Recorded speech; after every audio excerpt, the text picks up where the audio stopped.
Hello, YTPC. It's Ethan, Parsimonious Piper. Today we have some more morsels for mental manducation. But first, I'm inside. It's a rainy day. I had to do some outdoor chores for my wife this morning. So I get to smoke Acadian Perique in a pipe by Lee, a 3-star pipe by Lee pear. Lovely little grain, great little pipe. Acadian Perique is not really all that strong on the Perique. It is a vapor, but it's got some Kentucky, Turkish, and unflavored Cavendish mixed in. It's one of those good Mac Baren HH line. If you're not sure that you like vapors, but you like complex blends, this has got quite a bit going for it. It's pretty decent. And of course, you know me, anything that's got a little Kentucky in it, I'm going to give that a shot. Let's get this relit here.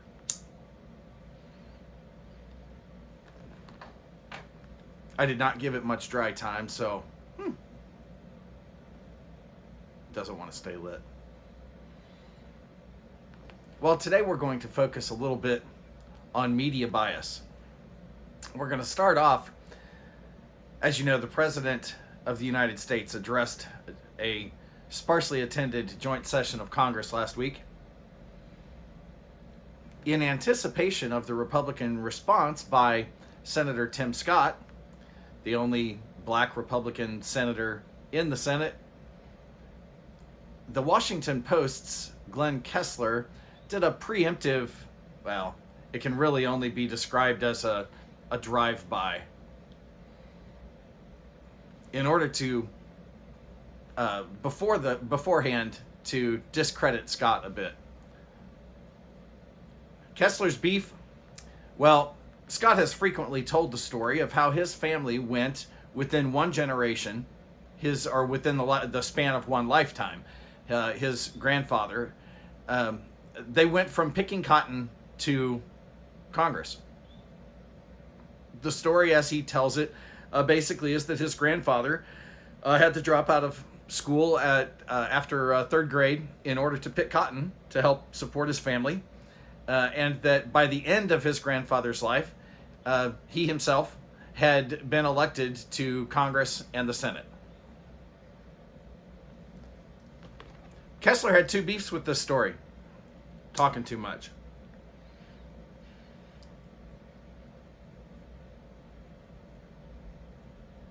His first beef was that Senator Scott's grandfather apparently dropped out of school to pick cotton on his father's farm. I guess the Washington Post doesn't think that black people should be able to pick their own cotton or something. That it somehow discredits them for having owned their own farm, and the family needed him to pick cotton from their own farm. I'm not sure how Kessler intended to make that a bad thing. Kessler's only other beef really with the story was that after looking at public records, it turns out that Senator Scott's grandfather may have actually dropped out of school after fourth grade, not third grade. Seriously. Does that change the story? The fact that maybe family folklore was off by a year? Really? That's what you're spending your fact-checking dollars and time to do? When you've just announced that you're no longer going to be fact-checking the Biden presidency after the first 100 days?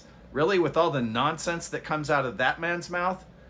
This is what you spent your time fact-checking. The bias is unbelievable. Well, sadly, it isn't unbelievable. It is believable. Because what they haven't done is they haven't spent any time at all fact-checking all of the Democrat politicians and Black Lives Matters leaders who have spent the last year talking about blacks literally being hunted down in the streets by police and by whites.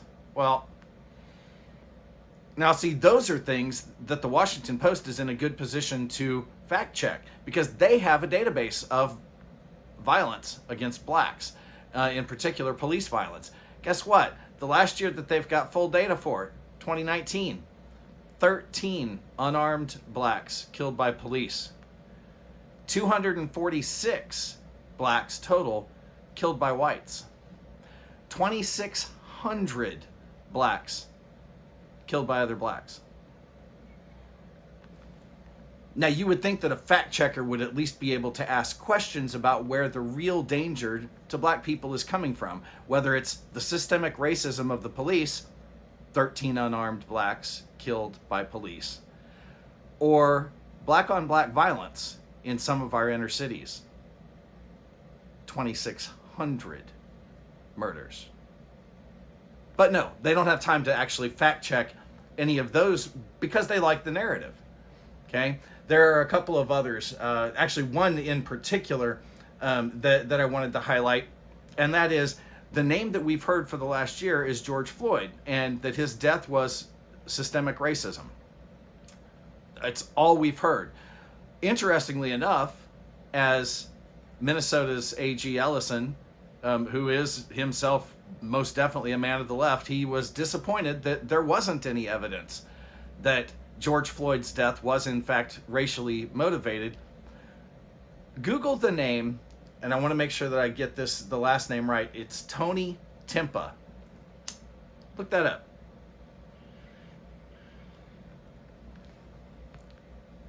His death at the hands of police was incredibly similar to George Floyd's. But you never heard his name, did you? I'll give you a hint. He wasn't black. Still in the Why Can't We Trust Media department. James O'Keefe and Project Veritas did a phenomenal job about a week and a half ago, exposing what we all know, and that is the incredible bias of CNN. Now, I have family members who still try to defend the journalistic integrity of CNN.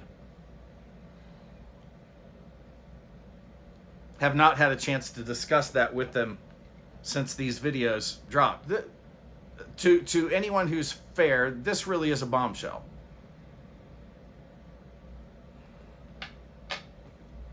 Dry this stuff out. It does not want to stay lit, but I want to smoke it. So we're just going to take a few lighting delays throughout this video.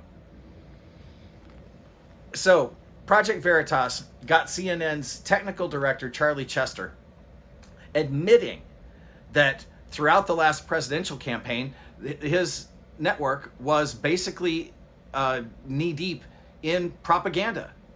Let me give you some exact quotes so that you don't think I'm taking him at all not by his own words. He says, "Look what we did. We got Trump out. I'm going 100% going to say it, and I 100% believe that if it wasn't for CNN, I don't know that Trump would have got voted out. I came to CNN because I wanted to be part of that." This is our technical director. Another example. Trump's hand was shaking, or whatever, I think. We brought in so many medical people to tell a story that was all speculation, that he was neurologically damaged, and he was losing it. He's unfit to, whatever. We were creating a story there that we didn't really know anything about. I think that's propaganda.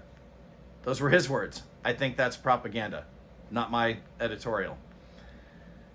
Final quote from him.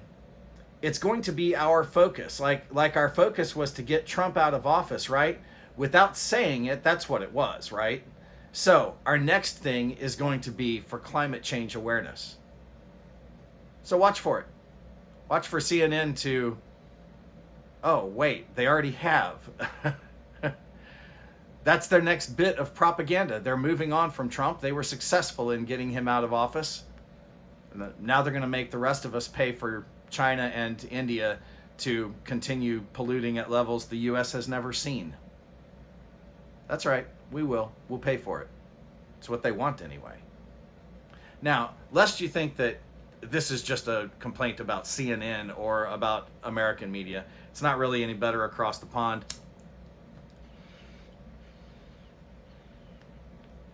After the Derek Chauvin trial, and which he was convicted on all accounts,